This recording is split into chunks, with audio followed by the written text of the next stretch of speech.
Dr. Hani al-Banna, ladies and gentlemen, can I just begin by saying what a great privilege and, more importantly perhaps, what a great pleasure it is to have been invited to join you all here this evening. I cannot tell you how fascinated I have been by the personal anecdotes I've been hearing from so many of Islamic Relief's supporters over the past hour or so. Each of these stories speaks volumes about Islamic Relief's outstanding work in providing humanitarian aid to literally millions of the most vulnerable people over the past quarter of a century.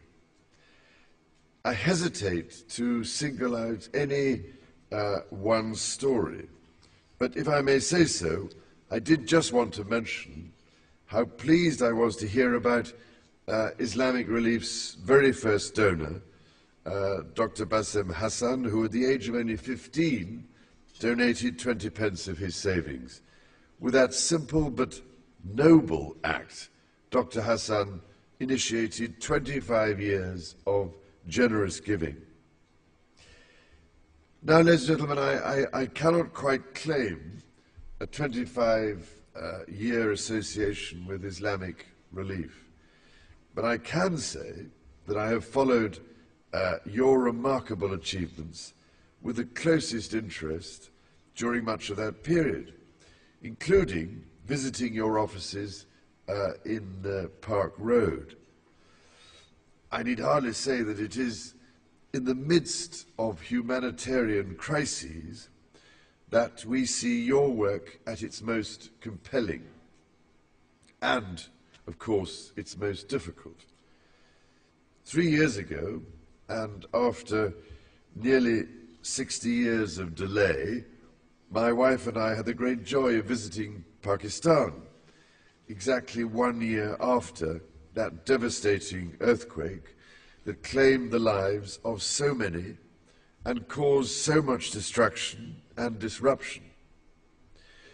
Visiting Patika, we were able to see for ourselves the terrible aftermath, and at Gundi Pira Girls Secondary School could not have been more impressed by the way in which Islamic Relief was ensuring that life returned to normal as quickly as possible by providing tents in which classes could take place, while the classrooms themselves rose again within that shattered community.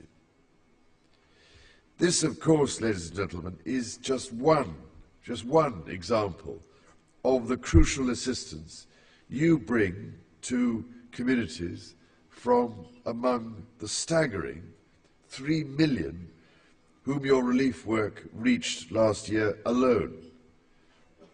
While it is disaster relief which may stick most readily and most clearly in our minds, we must not overlook Islamic Relief's equally important commitment to the wider development agenda with, for example, programs that include drug users overcoming their addiction in Afghanistan and support to female victims of domestic violence in Iraq.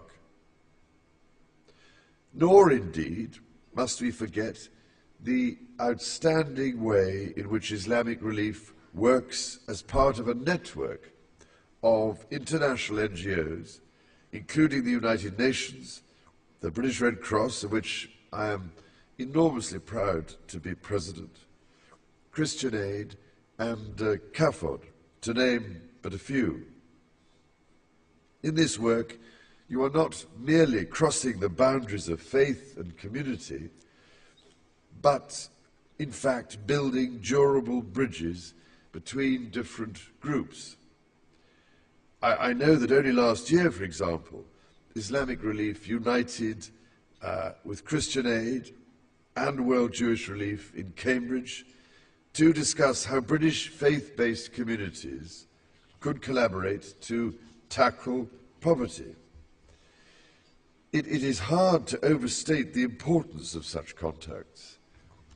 As long ago as 1993, in a speech entitled Islam and the West, which I gave at the other great seat of learning, Oxford University, I recall observing that the links between these two worlds matter more today than ever before, because the degree of misunderstanding between the Islamic and Western worlds remains dangerously high, and because the need for the two to live together in our increasingly interdependent world has never been greater. I can only salute those who work so tirelessly to build such bridges. Ladies and gentlemen, Islamic relief's fine achievements bear witness to the energy, dynamism, and selflessness of our British Muslim community.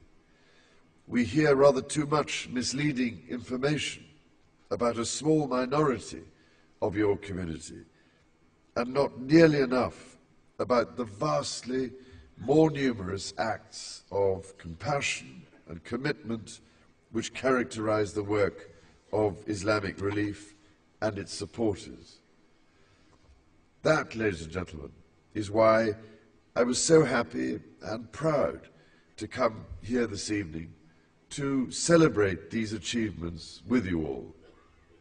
And it is why, in 2008, I was so delighted when Islamic Relief received the annual international award from Mosaic, an organization I founded a little over 2 years ago to provide mentoring for younger, disadvantaged members of our Muslim community, and which now has reached a remarkable 10,000 young people.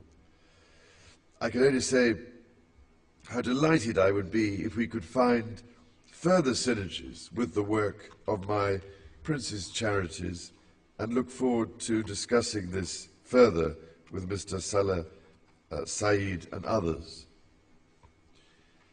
Now, I, for one, am acutely conscious that none of Islamic Relief's achievements would have been possible without the vision, passion, and sheer dedication of a truly extraordinary and remarkable man, Dr. Hani El-Banna.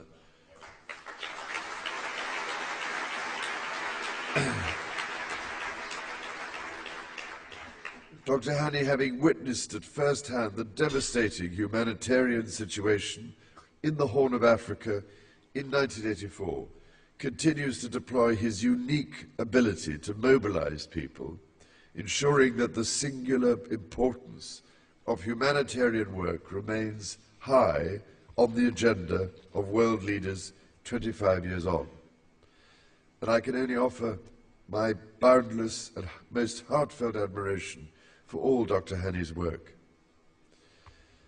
Ladies and gentlemen, in closing, and recognizing that we have recently celebrated the festival of Eid, let me recall, if I may, a passage from the Holy Quran which seems particularly appropriate to Islamic Relief's work, and which says in verse 32 of Al-Ma'idah Surah, "Whoever saved a life, it would be as if he saved the life of all mankind."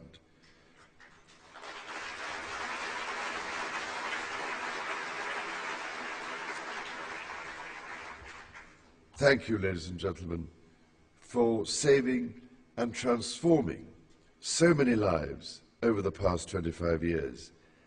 And may there be many blessings, inshallah, on your work during the next quarter of a century.